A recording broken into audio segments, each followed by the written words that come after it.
Hello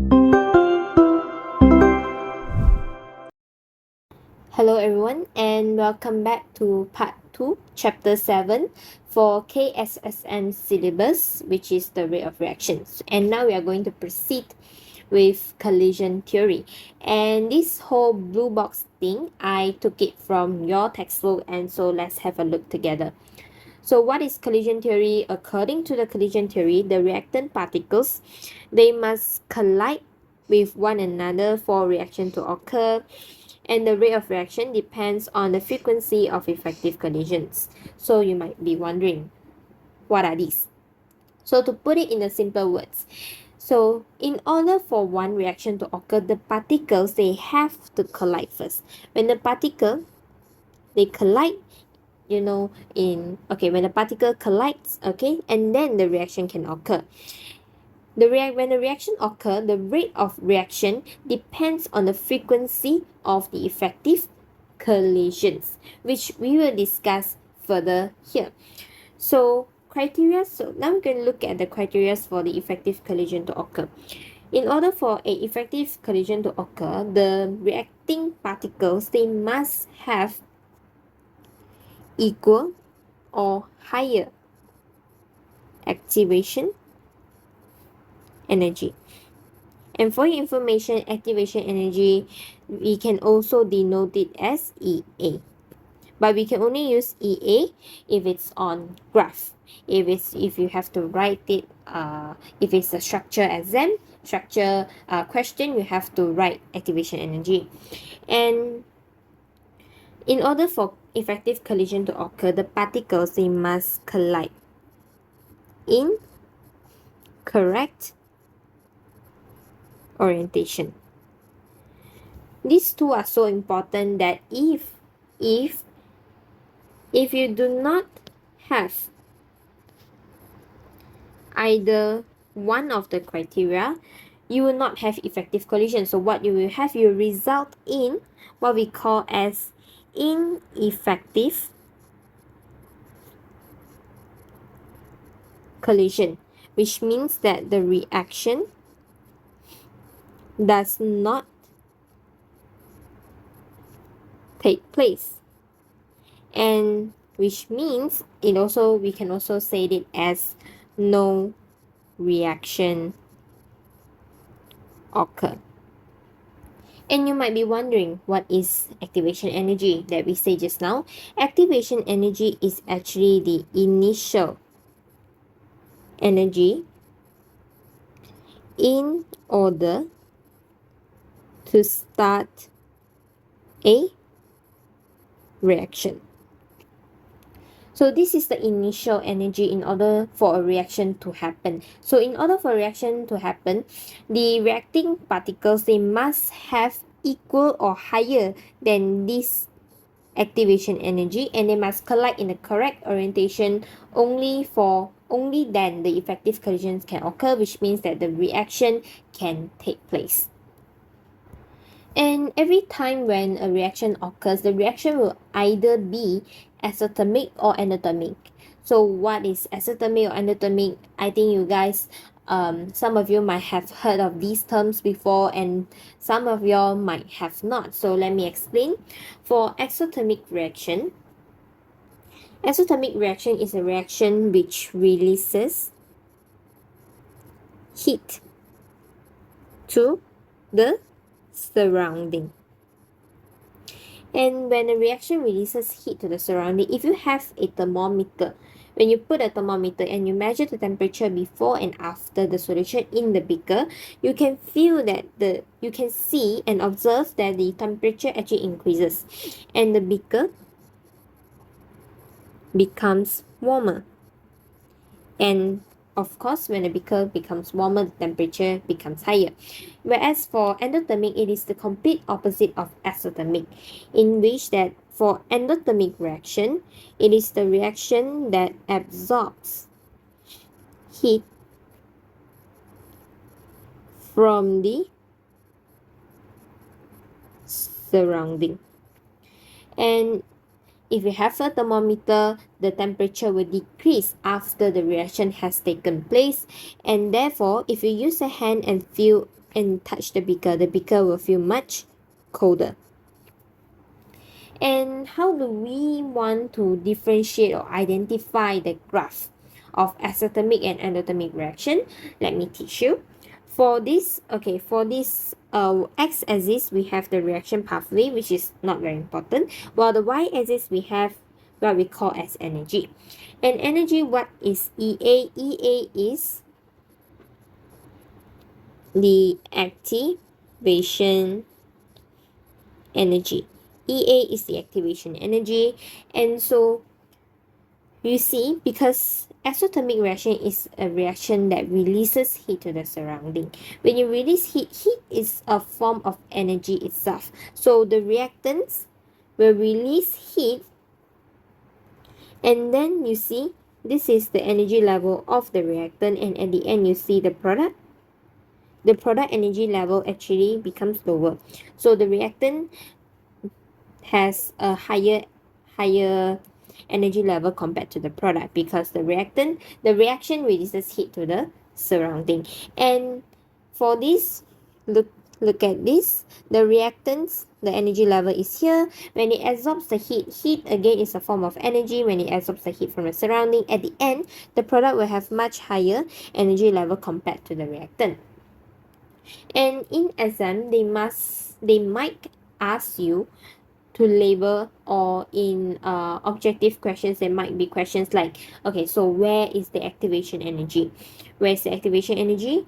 Activation energy you must always starts from the reactant, and it goes away up to the peak. This is the activation energy. And for endothermic reaction, you start from the reactant towards the peak. Never start from the middle. No, you have to start from the reactant to the peak, and this is the activation energy. Okay, so now you have learned about exothermic and endothermic reaction. Let's go to the factors affecting rate of reaction based on collision theory. Do you notice the similarities, like you have come across this thing before?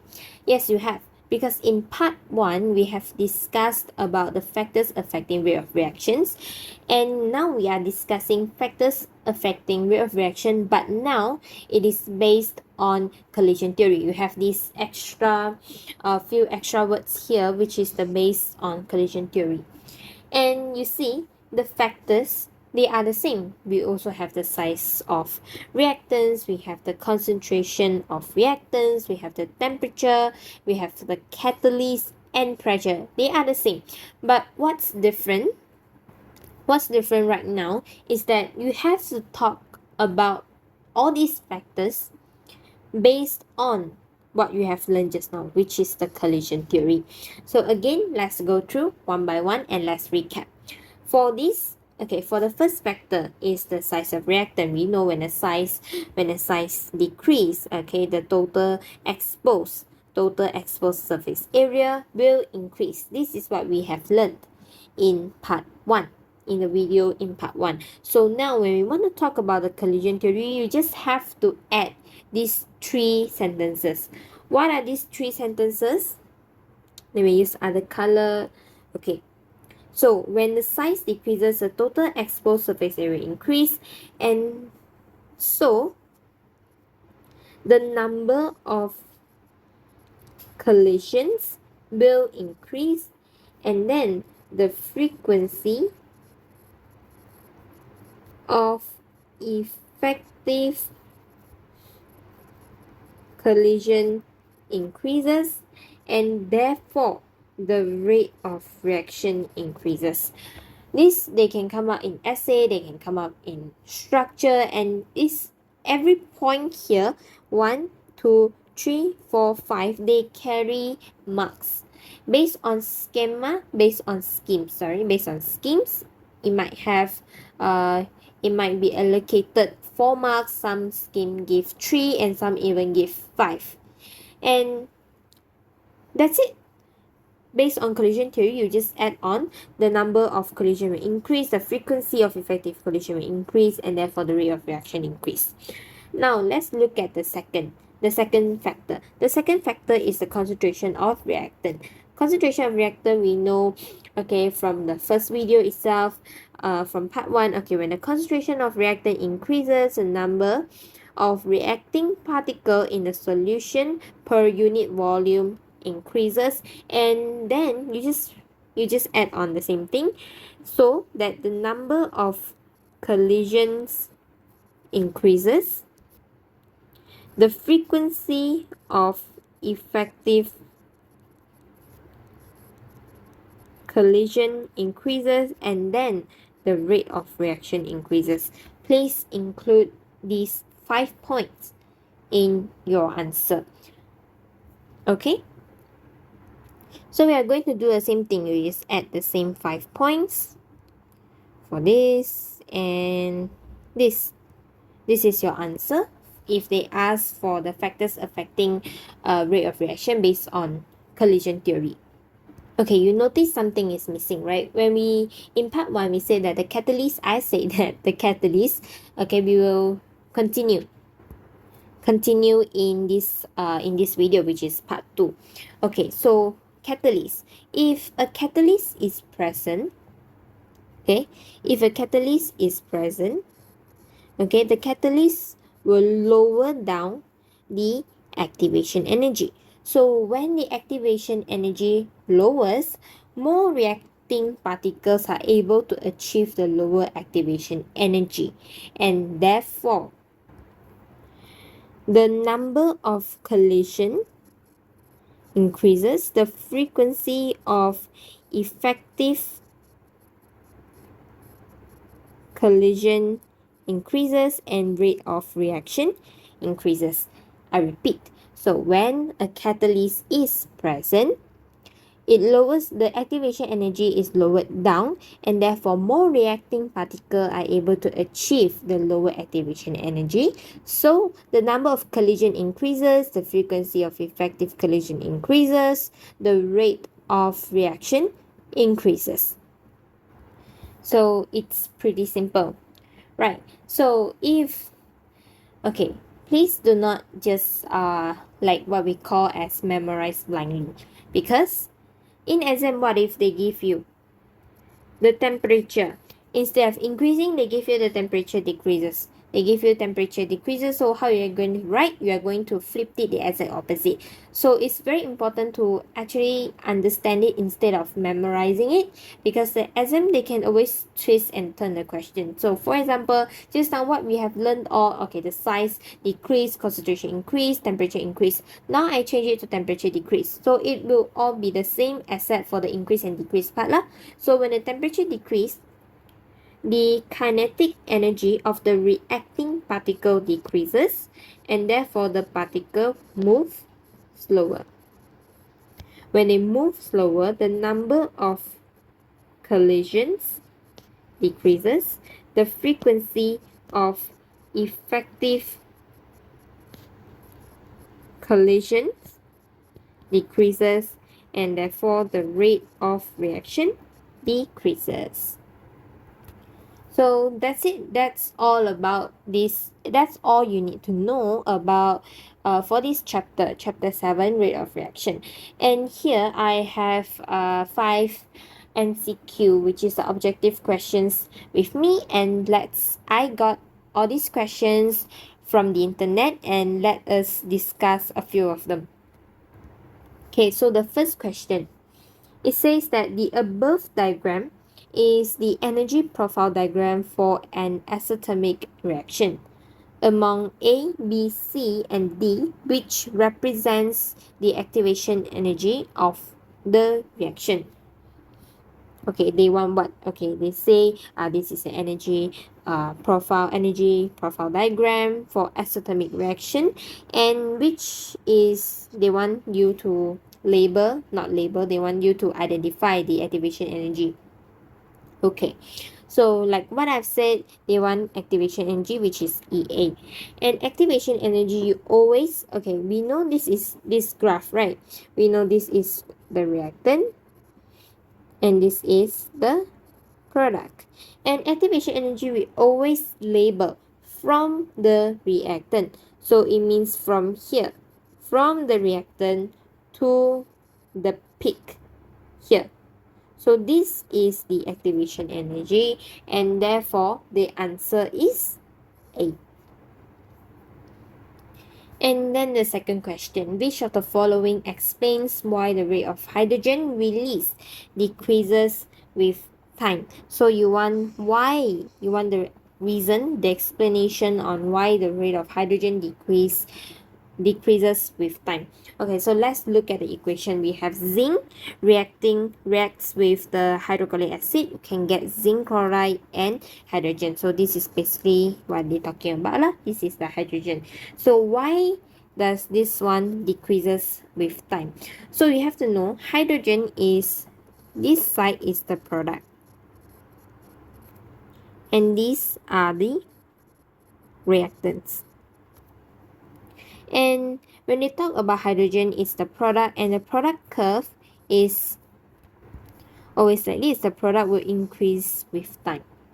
So they mean, okay, when we look at A, okay, if I draw one line A here, A, and here B, okay, the rate of reaction for B actually is lower than A, which means that the rate of, this is hydrogen, this is the time, and this is the volume, okay, volume in maybe cm cube. Okay, so why A becomes B? Okay, why the rate of reaction, okay, not rate of reaction, sorry, the rate of hydrogen release actually decreases over time? So let's look at the first option. The mass of zinc decreases. Yes, because as the reaction goes on, okay, zinc is a reactant, and so the reactant will decrease. So mass of zinc decrease. Yes, correct. Mass of zinc chloride increases. No, this is not relevant. And concentration of acid decreases. Yes, because acid, this is the acid, hydrochloric acid, and hydrochloric acid is a reactant. So as the reaction goes on, the concentration, because the HCl is being used up, and therefore the concentration will also decrease. And last but not least, the volume of acid decrease. This is definitely wrong, because we never learned about anything about volume. You remember the five factors affecting the rate of reaction. We do not talk about the volume of the reactant here. So the correct answer will be 1 and 3, which is C. The next question, which of the following acids produces the highest rate of reaction if 6 gram of calcium carbonate is put into it? So they want the highest rate of reaction. So okay, we look at one by one first. Okay, first is the first one is the HCl, okay, hydrochloric acid. Second one is the H2SO4, and then we have HCl again, and then we have ethanol acid.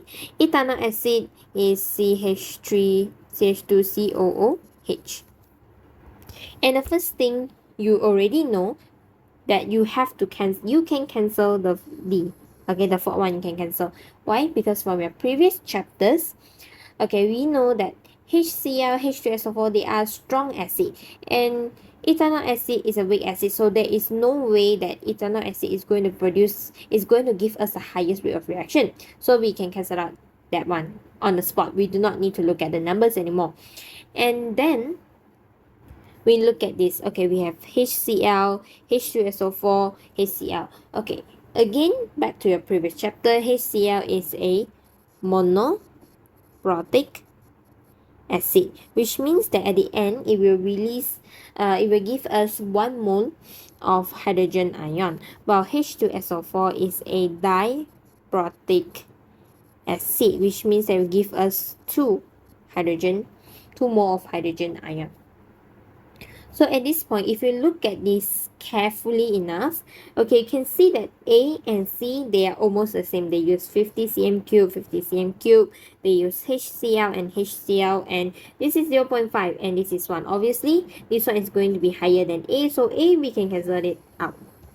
So it's easy. And you compare B and C. Both 50-50, 1-1, but this is sulfuric acid, this is hydrochloric acid. So immediately we know that the answer is going to be B, because this is a diprotic acid, while HCl is a monoprotic acid. Okay, next question. The diagram below is the energy profile diagram of a reaction, and which of the following changes the activation energy from EA to EB? Okay, when they talk about activation energy, you remember from what we have learned, we only talk about activation energy for catalyst. So immediately, if you do not want to look at the graph, it's fine. Okay, EA, EB, you know that it is the activation energy, so obviously the answer is going to be C, catalyst. Okay, and the last question for this chapter. The diagram below shows the graph of volume of gas against time for the reaction between calcium carbonate and dilute hydrochloric acid. And and the question is, what is the mass? They want a mass of calcium carbonates that reacts with the acid in this experiment. Okay, the volume of gas here is 240 cm cube. Okay, they give you this volume. You know, in the previous chapter, the mole concept, that chapter, okay, we can know that we can find the number of mole, okay, by taking the volume dividing by the molar volume, the volume of the gas lah, for this case. Okay, so we take number of mole is 240. This is in cm cube. We know that 1 dm cube is 1000 cm cube. So from dm cube to cm cube, you need to times 1000, and from cm cube to dm cube, you need to divide 1000. So from here, if you divide 1000 itself, you can get 0.24 dm cube. So why is it so important to change the unit? Because, okay, look at here, this is 0.24 dm cube, and the molar volume they give you is 24 dm cube per mole. You can cancel the unit. If you did not change the answer, if you do not change the cm cube to dm cube, your answer will be totally wrong, because the units cannot be cancelled and you will not get the correct answer. So it's very important to check the unit first and convert it. So you will get number of mole is 0.01 mole. This is number of mole for the hydrogen gas. Okay, so you can get number of mole is 0.01 mole. So they want the mass of calcium carbonate. Okay, so no, this is not hydrogen gas. This is carbon dioxide, because you're reacting with calcium carbonate. Okay, this is carbon dioxide, and you want calcium carbonate, CaCO3. So for now, okay, how do you want to relate this? You have to write down their balanced chemical equation. Remember, it has to be balanced because you are dealing with the number of moles. So let us write here. So calcium carbonate, okay, reacting with HCl, hydrochloric acid, you can get CaCl2. Sorry, the Cl2 wrong. CaCl2 plus CO2 plus H2O. So how do you want to balance it? You see here, hydrogen got 1, hydrogen got 2, so I add 2 in front. So you see, oxygen got 3, oxygen got 2, 3, 2 chloride, 2 chloride. So this equation is balanced. And the number of mole for carbon dioxide is 0.01 mole. And they want calcium carbonate. So the number of mole for calcium carbonate is also 0.01 mole. So from here we can conclude that the number of moles for calcium carbonate is also 0.01. And how do you want to find the mass? Again, the formula is number of mole is equal to mass divided by the molar mass. So number of mole, the mass is how much? We don't know the mass. Oh, sorry, we know the mole, right? So number of mole is 0.01. So we did not know the mass, and the molar mass given is 100. So the mass for this calcium carbonate, mass for this calcium carbonate is 0.1. Okay, you times it with 100, so you get 1 gram. So the answer is A. Okay, now let's summarize everything for this part 2 video of chapter 7. So in this part 2 video of chapter 7, we have learned about what? We have learned, the first thing we learned is the collision theory. Okay, from the collision theory itself, you know that, okay, when a reaction has taken place, we have two types of reaction. Okay, we have two types of reactions, which is the endothermic reactions and the exothermic reaction. This one gains absorb lah. I use the word absorb since I used the word absorb just now. Absorb heat from the surrounding. This one releases heat from the surrounding.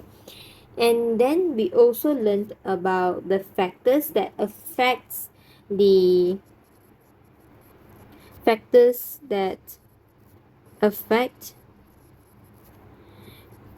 rate of reaction, but now it depends or based on the collision theory, this collision theory. And the same as just the same, we have 5 factors, exactly the same 5 factors. Okay, just that you need to add three important keywords. What are those? Is that, okay, the number of collision, and you state whether increase or decrease, and the frequency of effective collision, increase or decrease, and then last but not least, you talk about the rate of reaction. Okay, whether it increase or decrease, you need to add these three sentences. If the question asks you to state the factors that affect the rate of reaction, that based on the collision theory. And that's it. We have pretty much covered chapter 7. Which I've explained in 2 separate videos, part 1 and part 2. And that's it. I hope you guys can understand, and see you guys next time. Thank you so much for listening and watching. Bye.